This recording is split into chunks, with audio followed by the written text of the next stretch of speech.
Welcome to ETV focus. నేను మీ శ్రీనివాస్ రెడ్డి. అలా నా జీవితం నాశనమైంది. సూపర్ స్టార్ రాసలీల బయటపెట్టిన నటి. ఇంతటికి ఎవరి జీవితం నాశనమైంది? ఎవరి గురించి మాట్లాడిందనేది కూడా ఈ వీడియోలో మీకు తెలియజేస్తాను. పూర్తిగా చూడండి. సినిమా పరిశ్రమ అనేది ఒక రంగుల ప్రపంచం. వెలుగులు, జిలుగులు, భారీ ఫాలోయింగు, పాపులారిటీ మాత్రమే అందరికీ పైకి కనిపిస్తూ ఉంటాయి. కానీ చీకటి కోణాలు ఉంటాయి.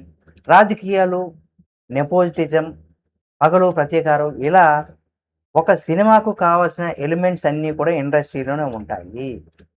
తారల క్రేజ్ చూసి ఎందరో సామాన్యులు తాము కూడా అంటే స్టార్స్ అనిపించుకోవాలని ఇక్కడ అడుగు పెడతారు. తీరా అక్కడికి వచ్చేస్తే కానీ అక్కడికొచ్చిన తర్వాత కానీ వారికి తెలిసి అసలు విషయం బోధపడదు. అవకాశం అంత తేలిగ్గా రావని కమిట్మెంటు, రాజీ, అడ్జస్టు, పడక సుఖం ఇలా విషయాలు ఏదైనా సరే కీలక స్థాయిలో ఉన్నటువంటి వ్యక్తులు తమ అధికారాన్ని, హోదాని అడ్డుపెట్టుకుని అమ్మాయిల జీవితాన్ని నాశనం చేస్తానే ఉంటారు. ప్రతినిత్యం ఎవరో ఒక హీరోయిన్, మహిళ, నటి తమ జీవితంలో ఎదుర్కొన్నటువంటి కాస్టింగ్ కౌచు, లైంగిక వేధింపులు బయట పెడుతూ ఉన్నారు.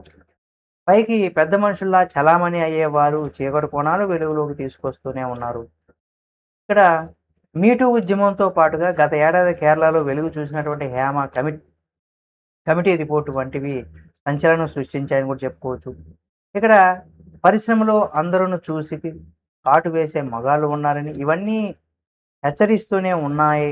కొత్తగా ఇండస్ట్రీలో వచ్చే వారికి కాదు, స్టార్ హీరోయిన్లు కూడా ఈ కాస్టింగ్ కౌచ్‌లు ఎదుర్కొన్నారు అని కూడా చెప్పుకొచ్చారు. తాజాగా ఒక సీనియర్ నటి కోరిక తీర్చలేదని ఒక సూపర్ స్టార్ తన కెరీర్‌ని నాశనం చేశాడని సంచలనమైనటువంటి వ్యాఖ్యలు చేసింది.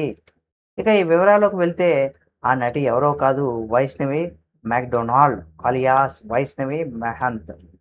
ముంబైకి చెందినటువంటి ఈ నటి 'శక్తిమాన్' సీరియల్‌తో పాపులారిటీ సంపాదించుకున్నారు. 1988లో వీరిని సినిమా ద్వారా ఎంట్రీ ఇచ్చినటువంటి వైష్ణవి ఆ తర్వాత 'లాడ్లా మైదాన్', 'ఈజింగ్', 'బాంబాయి కా బాబు', 'బబుల్', 'మమ్మీ పంజాబీ', 'సూపర్ నాని' తదితర సినిమాల్లో కూడా నటించారు. 1985 నుంచి అంటే 1988 నుంచి కూడా 2000 సంవత్సరం వరకు కూడా ఏకధాటిగా సాగినటువంటి ఆమె కెరీర్ ఆ తర్వాత అనేక ఒడిదుడుకులు ఎదుర్కొంది. 4 ఏళ్లకు ఒక సినిమా చేస్తూ ఉనికిని చాటుకున్నారు. 2019లో 'హన్సాయక్ సన్యాగ్' మూవీ తర్వాత ఏ సినిమాలోనూ వైష్ణవి నటించలేదు.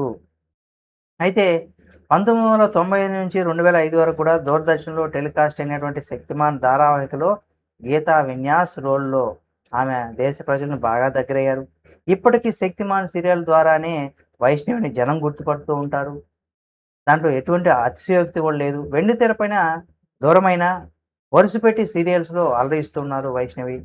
అయితే 1998 నుంచి కూడా నేటి వరకు దాదాపు 28 ఏళ్లుగా బుల్లితెరపైన మహారాణిలా వెలుగొందుతున్నారామె. వెండితెర నుంచి బుల్లితెరకు ఆమె ఎందుకు వెళ్లారు? మధ్యలో ఏం జరిగింది?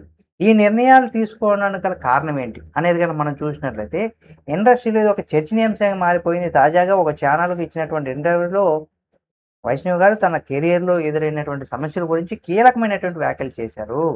ఒక పెద్ద హీరో పక్కన మెయిన్ రోల్ కోసం నన్ను తీసుకున్నారు. సినిమా కోసం పోస్టర్లు, బ్యానర్లు కూడా సిద్ధమయ్యాయి. అయితే నేను ఎక్కడికి వెళ్ళినా మా అమ్మను తోడుగా తీసుకెళ్లడం అలవాటు.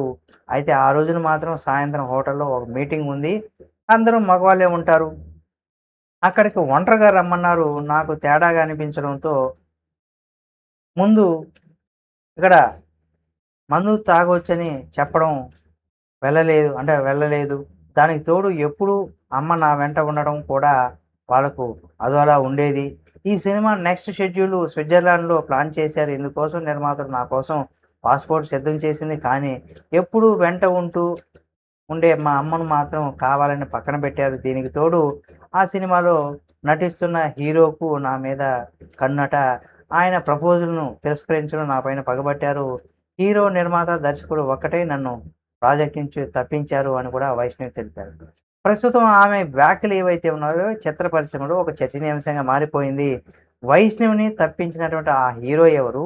ఆ సినిమా ఏంటి? అంటూ కూడా నెటిజన్లు దీనికి సంబంధించి కూడా కామెంట్ చేస్తున్నారు. మరి మీరు ఎవరై ఉంటారు? ఏమనేది కూడా మీకు అర్థమైంటే మీరు తెలియజేసుకోవచ్చు.